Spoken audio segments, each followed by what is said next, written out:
रुक्मिणी एक अनसुनी योगिनी।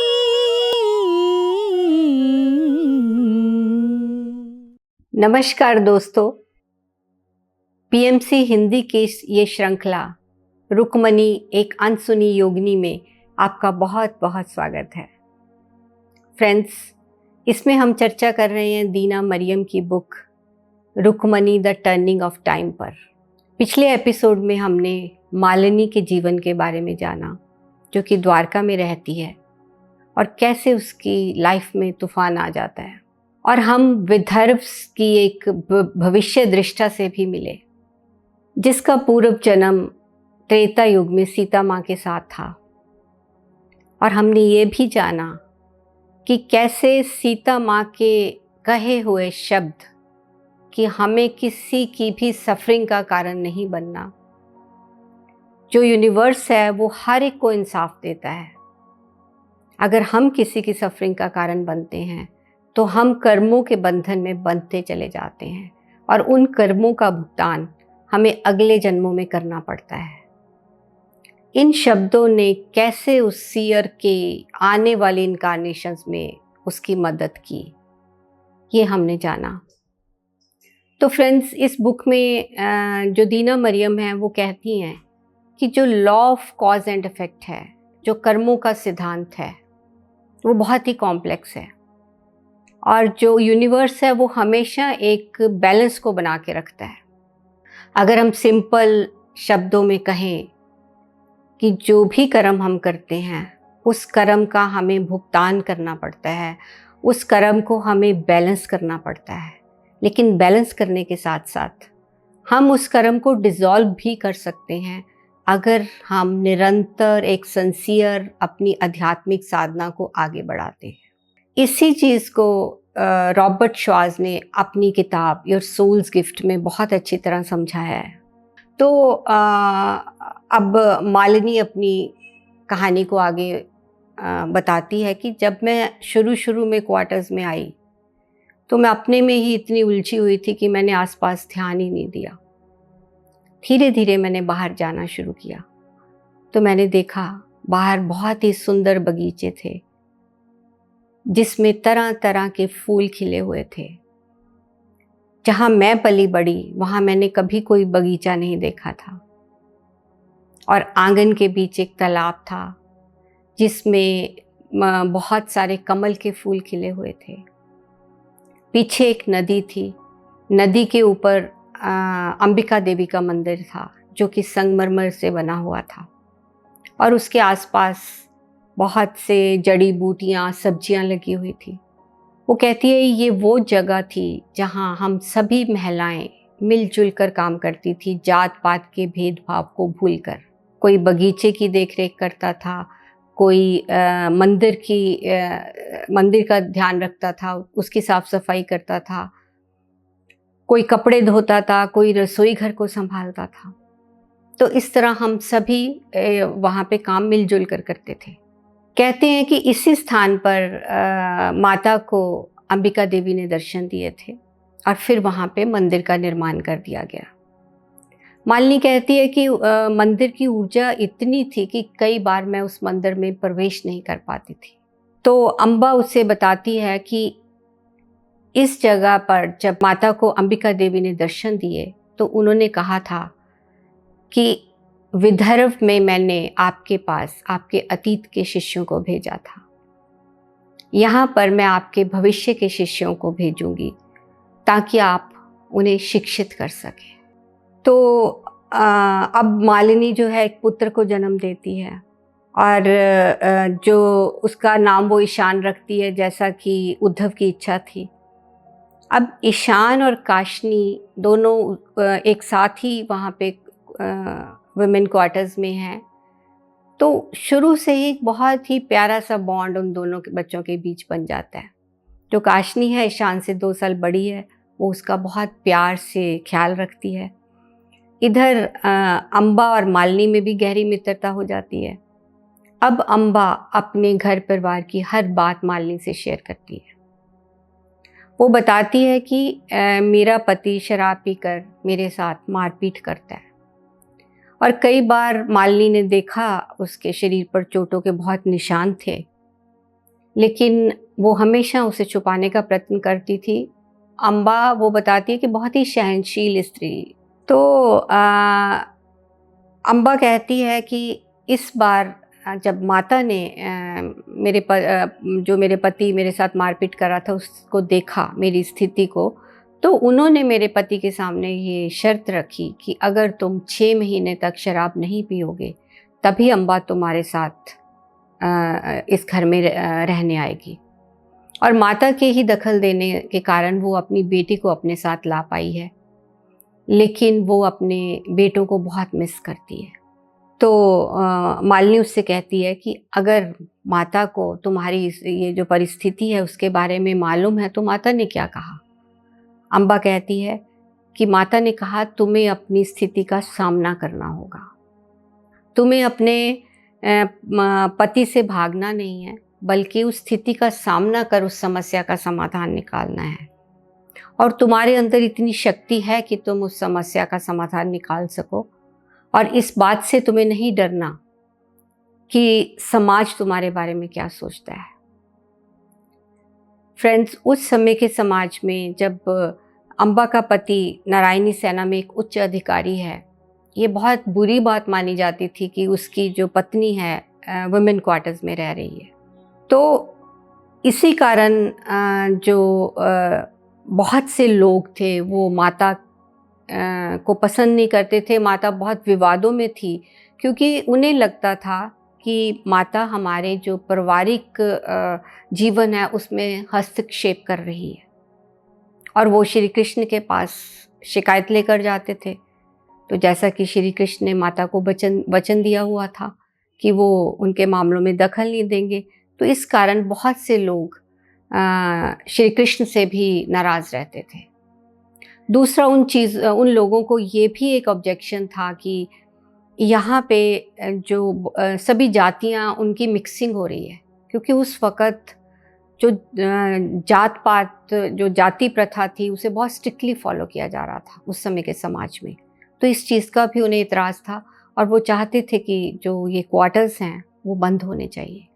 लेकिन माता के आसपास जो भी महिलाएं थी वो हमेशा उन्हें यही कहती थी कि आप लोगों को भी एक गरिमापूर्ण जीवन जीने का अधिकार है। अगर आपको वो नहीं दिया जाता तो आपको उसके लिए खड़े होना है, अपने लिए लड़ाई लड़नी है, अपने अंदर की शक्ति को ऊपर लाना है, उसे बढ़ाना है, ताकि आप जो भी आपकी जो ये सिचुएशन है आप उसका सामना कर सको। तो अम्बा कहती है कि मैं नहीं जानती कि मेरे भविष्य में क्या है, लेकिन अब मैंने डरना छोड़ दिया है। फिर वो आगे बताती है कि मैं इसे एक इत्तेफाक नहीं मानती मालिनी कि जिस समय मैं यहाँ ज़्यादा देर के लिए रहने आई हूँ उसी समय तुम भी क्वार्टर्स में आई हो और तुम्हें मेरे ही कमरे में रखा गया है। इसके पीछे भी कोई ना कोई ज़रूर कारण है, जिसको हम आगे इस किताब में जानेंगे फ्रेंड्स कि क्या कारण था। और साथ में वो ये भी बताती हैं कि अम्बा कहती है कि जो मेरी बेटी काशनी है उसका जो अंजलि है उससे बहुत गहरा संबंध है। अंजलि और सुमति दो माता की सहायिका होती हैं जो कि माता ये क्वार्टर्स की देखरेख में रुक्मणी माँ की सहायता करती है। फिर अम्बा उसे बताती है मालिनी को कि जो अंजलि की कहानी है वो बहुत ही रहस्यमयी है। अगर कभी वो तुम्हारे साथ अपनी कहानी शेयर करे तो तुम बहुत ध्यान से सुनना। तो अगर अंजलि कभी खुद तुमसे अपनी कहानी बताए तो तुम उसे बहुत ध्यान से सुनना। तो ऐसे ही अब मालिनी का वहाँ पे समय निकल रहा है, थोड़ा थोड़ा वो अपने उसके घाव भरने लगे हैं। लेकिन वो उसका जो यहाँ पे फ्रेंड्स दिखाया है कि बहुत ही उसके जो माइंड में ना डाउट्स बहुत आते रहते हैं और बहुत से द्वंद्व उसके माइंड में चलते रहते हैं, जिस कारण वो परेशान हो जाती है। तो ऐसे वो परेशान एक दिन हुई तो उसने एक प्रार्थना की कि मुझे उद्धव की प्रेजेंस फील हो मेरे आसपास, मुझे कोई ऐसा साइन मिले जिससे मुझे पता चले कि उद्धव जो है हमारे आसपास है और हम दोनों के प्रति, मेरे और ईशान के प्रति अवेयर है। तो कुछ हफ्ते बीत जाते हैं। तो एक दिन मालिनी को एक स्वप्न आता है। स्वप्न में उद्धव जो है वो ईशान को अपनी गोद में लेकर खड़ा है और बहुत ही चिंतित है। गंभीर शब्दों में वो मालिनी से कहता है कि मालिनी, कौन हमारे बच्चे को प्यार देगा? तो मालिनी उसकी चिंता को देखकर कहती है कि तुम चिंता मत करो, इसको मैं हम दोनों का प्यार दूंगी। तो ईशान उसके पास आ जाता है, उसे बाहों में लेके कहता है कि अब हम एक परिवार हैं। मालिनी कहती है कि वो स्वप्न इतना विविड था, इतना रियल था कि मुझे लगा जो उद्धव है मेरे पास ही खड़ा है। तो वो बहुत खुश होती है कि उसकी प्रार्थना सुन ली गई है, लेकिन किसने सुनी ये वो नहीं जानती। कुछ समय बाद माता आती हैं क्वार्टर्स में ईशान को ब्लेस करने और उसे अपनी गोद में उठा के कहती हैं कि अब तुम्हारे पिता ने तुम्हें अपनी गोद में उठा लिया है, अब तुम उसके प्रेम को हमेशा याद रखोगे। तो मालिनी बहुत हैरान होती है और अंजलि से पूछती है कि माता को कैसे मेरे स्वप्न के बारे में पता चला? तो अंजलि उसे कहती है कि मालिनी, माता जो है वो साधारण स्त्री नहीं है। तो फ्रेंड्स, इसी तरह जब भी माता क्वार्टर्स में आती थी, सभी महिलाएं बाहर आंगन में उनके आसपास घेरा बना के बैठ जाती थी और उनसे कहानियां सुनती थी और वो आपस में भी इंटरेक्ट करती थी। ऐसे एक दिन जब माता आती हैं तो सभी बाहर महिलाएं बैठ जाती हैं उनके आसपास। तो वो माता से कहती है कि हमने कृष्ण के बारे में तो बहुत सी कहानियां सुनी हैं, आज हम आपके बचपन के बारे में जानना चाहते हैं और आप हमें ये भी बताएं कि आप श्री कृष्ण से पहली बार कब मिली थी और कहाँ मिली थी। तो माता ने हंसते हुए कहा कि मैं कृष्ण से अपनी शादी से बहुत पहले मिली थी, जब मैं केवल 8 साल की थी। जैसा कि आप सब जानते हो, मेरा जन्म विदर्भ में हुआ, जो कि यहाँ से बहुत दूर है। हमारे महल के पीछे एक बगीचा था और बगीचे के पीछे एक जंगल था। महल और बगीचे के बीच एक दीवार होती थी और मैं अक्सर छिपकर उस जंगल में आ जाया करती थी और जंगल में एक नदी थी, मैं घंटों उस नदी के किनारे बैठा करती थी। ऐसे ही मैं एक दिन नदी के किनारे बैठी थी तो पीछे से किसी ने मुझे मेरे नाम से पुकारा, रुक्मणी। जब मैंने पीछे मुड़कर देखा तो मैंने देखा वृक्ष के पास एक युवक खड़ा था जिसकी आयु लगभग 16 वर्ष की थी। फ्रेंड्स, यहाँ वो श्री कृष्ण थे। अब माता श्री कृष्ण को डिस्क्राइब कर रही हैं। वो कहती हैं कि उसकी आंखें बड़ी बड़ी और उज्जवल थी, उसके मुख पर तेज था और उसकी मुस्कान बहुत ही मनमोहक थी। उसके कंधों तक बाल लहराते हुए बाल जो थे उसके, वो कंधों तक आ रहे थे। ऐसा लग रहा था जैसे वो कोई साधारण मानव नहीं है। उसने कपड़े भी सुनहरी पहने हुए थे और जो सूर्य की रोशनी में और भी अधिक चमक रहे थे। तो अब मालिनी माता जैसे भी वो कहती, मैं जंगल में आती थी तो मैं श्री कृष्ण को वहीं पाती थी। तब मैं 8 साल की बच्ची थी और मुझे लगा कि ये भी जंगल में ही रहते हैं और जब मैं आती हूँ मेरे साथ खेलने आ जाते हैं।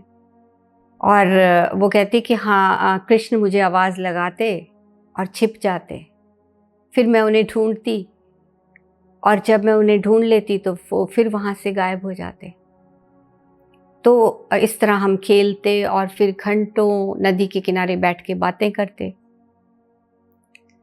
इससे पहले कि शाम हो, वो मुझे महल के पिछले द्वार तक छोड़ जाते थे और इससे पहले कि कब किसी का ध्यान मेरी ओर जाए, उससे पहले भी वो मुझे कई बार महल के द्वार तक छोड़ जाते थे। ऐसा बहुत समय तक चला। अब जो रुक्मणी है वो 13 वर्ष की हो चुकी हैं। तो माता कहती, एक दिन मैंने कृष्ण से पूछा कि आप कहाँ रहते हो? तो कृष्ण ने बताया कि मैं वृंदावन में पला बड़ा, कंस को मारने के बाद अब मैं द्वारका में रहता हूँ, जो कि यहाँ से बहुत दूर है। तो माता कहती कि मैंने पूछा, अगर द्वारका यहाँ से बहुत दूर है तो आप जंगल में कैसे आ जाते हैं? तो कृष्ण ने मुस्कुराते हुए कहा कि एक दिन तुम्हें मेरे सभी तरीकों के बारे में पता चल जाएगा। फिर 1 साल और बीत जाता है। अब माता एक बार फिर प्रश्न पूछती है उनसे कि आपको कैसे पता चलता है कि किस वक़्त जंगल में आना है? क्योंकि मैं जब भी जंगल में होती हूँ आप यहीं होते हो।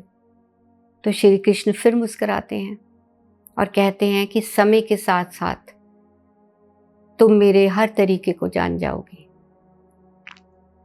तो माता कहती है कि इस बार मुझे इस उत्तर से संतुष्टि नहीं हुई, क्योंकि अब मैं बड़ी हो चुकी थी और मुझे कुछ अनुभूतियाँ भी महसूस होना शुरू हो गई थी।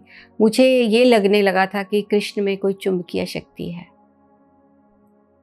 तो मैंने उनसे पूछा कि क्या मेरी शादी आपसे होगी? तो कृष्ण ने कहा हाँ। तो माता कहती हैं कि मेरी आंखों में आंसू आ जाते हैं। तो कृष्ण मुझसे पूछते हैं कि क्या तुम मुझसे शादी नहीं करना चाहती? तो माता कहती है कि मैंने अपने आंसुओं को रोकते हुए कहा कि मैं चाहती हूँ कि आप और आपका भाई इस जंगल में नदी के किनारे मेरे लिए कुटिया का निर्माण करें, जहाँ हम सब मिलकर एक साथ रहें। इससे पहले वो कहती है कि मैं ना बलराम के बारे में जानती थी और ना कभी श्री कृष्ण ने उनका जिक्र किया। पता नहीं क्यों मैंने ये शब्द कहे। शायद मुझे अतीत की कुछ स्मृतियां आना शुरू हो गई थी। फिर मैंने उनसे कहा कि अगर कोई राक्षस हम पे हमला करता है तो आप और आपका भाई उससे लड़ाई करेंगे और हमारी सुरक्षा को सुनिश्चित करेंगे, और साथ ही साथ इस जंगल में को आप सभी राक्षसों से मुक्त करेंगे। तो श्री कृष्ण कहते हैं, रुक्मणी, तुम्हें अतीत की यादें आना शुरू हो गई हैं। अब तुम्हें हर उस याद से, सुख की, दुख की, उस याद से गुजरना पड़ेगा। लेकिन तुम घबराना मत, मैं हमेशा तुम्हारे साथ हूँ। फिर उन्होंने कहा कि इस समय हम अब तुम्हें कुटिया में या जंगल में रहने की ज़रूरत नहीं है, क्योंकि अब हमने नए भूमिकाएं ले ली हैं। अब तुम रुक्मणी हो और मैं कृष्ण हूँ। इस जन्म में हमारा उद्देश्य कुछ अलग है और मैं तुम्हारे लिए ऐसा महल बनवाऊंगा जो पृथ्वी पर किसी ने बनवाया नहीं होगा। तो रुक्मणी कहती है कि अब मेरे अंदर बहुत से प्रश्न उठ खड़े हुए थे और उन प्रश्नों का उत्तर पाने के लिए मैं अपने पिता के पास गई। तो मैंने अपने पिता से पूछा कि पिताजी, इस घर में जन्म लेने से पहले मैं कहाँ थी और मेरे जीवन का उद्देश्य क्या है? तो माता कहती है कि ये सुनकर मेरे पिता बहुत हैरान हुए और नाराज भी हुए। उन्होंने कहा, राजकुमारी रुक्मणी को ऐसे प्रश्न करना शोभा नहीं देता, लेकिन मुझे तो अपने प्रश्नों के उत्तर जानने थे, तो मुझे लगा ये सारे सवाल मुझे खुद ही ढूंढने पड़ेंगे। तो ऐसे ही मैं फिर एक दिन कृष्ण से जंगल में मिली। तो मैंने उनसे पूछा कि मैं कौन हूँ, मेरी वास्तविकता क्या है और मेरे जीवन का उद्देश्य क्या है? क्या आप मुझे किसी सक्षम ऋषि के पास लेकर जा सकते हो जो मेरे हर सवाल का जवाब दे? तो श्री कृष्ण कहते हैं कि रुक्मणी, तुम्हें तुम्हारे हर सवाल का जवाब तुम्हारे अंदर से मिलेगा, तुम्हें कहीं भी जाने की ज़रूरत नहीं है। तो ऐसे ही मैं एक दिन फिर जंगल गई और मैंने देखा वहाँ श्री कृष्ण नहीं थे। तो मुझे लगा चलो अच्छा है, आज मैं बैठकर यहाँ पे अपने प्रश्नों के हल ढूंढूंगी। और मैं नदी के किनारे बैठ गई और स्वाभाविक ही मैं गहरे ध्यान में चली गई। और फिर मेरी अंतर आँखों के आगे दृश्य पर दृश्य खुलते गए। मैंने अपने सभी पूर्व जन्म के दृश्यों को देखा। मैंने उस आनंद को अनुभव किया जो मैंने ऋषि मुनियों के साथ पिछले जन्म में वो जो समय गुजारा था। मैंने उस लड़ाई और संघर्ष को भी देखा और फिर मुझे अपने पूर्व जन्म के पति की याद आई और मैंने उनके लिए गहन तड़प को महसूस किया। और तभी मुझे किसी ने मेरे पूर्व जन्म के नाम से पुकारा। तो मैंने आंखें खोली और सामने उनको पाया जिनके लिए मेरे अंदर बहुत गहन तड़प थी। अपने पूर्व जन्म के पति को मैंने देखा और धीरे धीरे मैंने देखा कि उनका जो सुंदर शरीर है वो श्री कृष्ण के रूप में बदल गया। तो कृष्ण मुझसे कहते हैं कि रुक्मणी, क्या तुम मुझसे इस रूप में प्रेम नहीं करोगी? तो मुझे उसी वक़्त समझ में आ गया कि कृष्ण ने ये नाटक क्यों रचा है। वो मेरी जो अटैचमेंट थी उनके पुराने रूप के साथ, वो उसे तोड़ना चाहते थे। फिर उन्होंने कहा कि रुक्मणी, अभी हमने अपने पुराने रूपों को भंग नहीं किया है। हम कई जगह पे उन्हीं रूपों में एक्टिव हैं, लेकिन साथ साथ हमने ये नई भूमिकाएं भी ले ली हैं। अब तुम रुक्मणी हो और मैं कृष्ण हूँ और हम दोनों हर जगह पूर्ण रूप से विद्यमान हैं। ये कहकर श्री कृष्ण अंतर ध्यान हो गए और मैं फिर गहरे ध्यान में चली गई। और उस ध्यान में मैंने कृष्ण की उस वास्तविकता को जाना जो इन सभी रूपों से परे थी। अब मुझे अपने सभी सवालों के जवाब मिल गए थे और मैं बहुत समय तक उस निराकार अवस्था में रही। रात होने को थी, बहुत लंबा समय बीत गया था। तभी मुझे कृष्ण की आवाज़ सुनाई दी और मैं उस निराकार अवस्था से बाहर आई। अगर कृष्ण मुझे ना बुलाते तो मैं कभी भी उस निराकार अवस्था से बाहर ना आती। और मैंने आंखें खोली और सामने अपने भाई रुक्मी को पाया, जो कि बहुत गुस्से में था, क्योंकि उस दिन सारा दिन मुझे महल में ढूंढा जा रहा था। अब मेरे भाई ने मुझे महल की चारदीवारी में बंद कर दिया और मेरे ऊपर कड़ी निगरानी होने लगी, क्योंकि उसे डर था कि कहीं मैं घर से ना भाग जाऊं या शायद मैं शादी ना करूं। और मैंने वो समय बहुत अपनी इस लंबी साधना करनी शुरू की। मैंने बहुत गहरे ध्यान करने शुरू कर दिए और उस ध्यान में मुझे जो भविष्य में होने वाली घटनाएं हैं वो दिखनी शुरू हो गई और साथ में निकट भविष्य में मेरे साथ क्या घटना घटने वाली है उसको भी मैंने देखा। तो फ्रेंड्स, आज के एपिसोड में बस इतना ही। अगले एपिसोड में हम जानेंगे कि कौन सी घटना माता ने अपने ध्यान में देखी और मालिनी की कहानी के साथ आगे बढ़ेंगे कि उसके अंदर जो द्वंद्व चलते थे, जिस कारण वो बार बार बेचैन हो जाती थी, कैसे अंजलि ने उन द्वंद्वों से ऊपर उठने में उसकी हेल्प की। और फिर हम राधा के बारे में जानेंगे कि कैसे राधा ने माता के स्वप्न को साकार किया, माता की इच्छा को पूरा किया, और कैसे माता ने श्री कृष्ण के वास्तविक रूप के दर्शन कराकर उनकी मुक्ति में जो बाधा थी उसे दूर किया। तो फ्रेंड्स, तब तक के लिए बहुत बहुत आभार आपका, बहुत बहुत शुक्रिया। Thank you so much. Rukmini एक अनसुनी योगिनी।